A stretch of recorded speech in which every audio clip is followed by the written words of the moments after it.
Welcome back. This is Retirement News Online. When it comes to tax-efficient retirement planning, few strategies are as powerful or as misunderstood as Roth conversions. Now, a great advisor should be able to explain not just what a Roth conversion is, but when, why, and how to use it to reduce lifetime taxes and create more flexibility in retirement. Joining me once again is John Pullaro in Myersville, Maryland. Let's talk about Roth conversions, because I think the big beautiful bill applies here too. There have been some changes with Roth conversions, which again is really about taxes here in many ways. But talk about what this new change is. Correct. The new change basically allows a married couple to convert $12,000 a year up to the year 2028 tax-free. So normally when we convert our money from a traditional IRA to a Roth, we have to pay those taxes.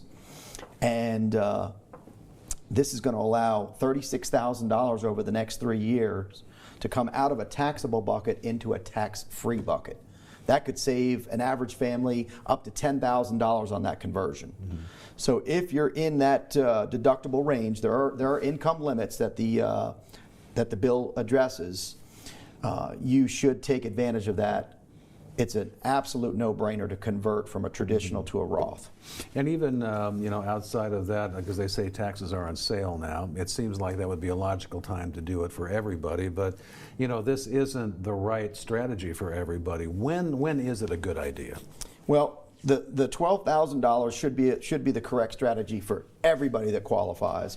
But if you go above and beyond that $12,000 a year, which you can do, you can convert more.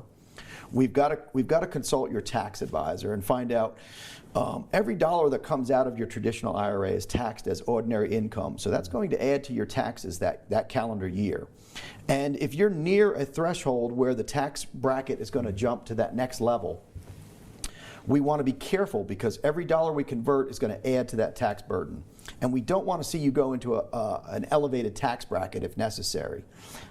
So we do consult with your accountant or your CPA or your tax preparer very closely with that conversion process. And how does a Roth conversion then fit into the broader retirement, the broader income plan? Because they all kind of work together, don't they? Absolutely. It's nice to have a tax-free bucket of money. So if you're in a high tax bracket one year and you've sold an appreciated stock and you've got a big gain that year, and you need additional money, you might not want to take it from your traditional IRA and pay an additional tax bill. You might want to pull from a Roth IRA.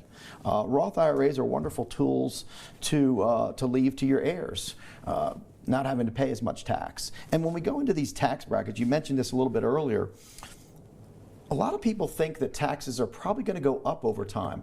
Our government is in debt, I think, around $38 trillion right now.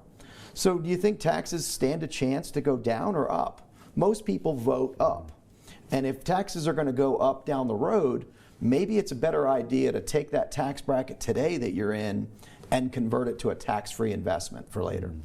And this further emphasizes the need for tax planning in retirement. I think a lot of people kind of overlook that. They kind of think they're doing it at some level, but if you're just working with a CPA or an accountant, they're essentially historians, right? They're just, asking you to write the check each year, but it's important to kind of look ahead, isn't it? Absolutely.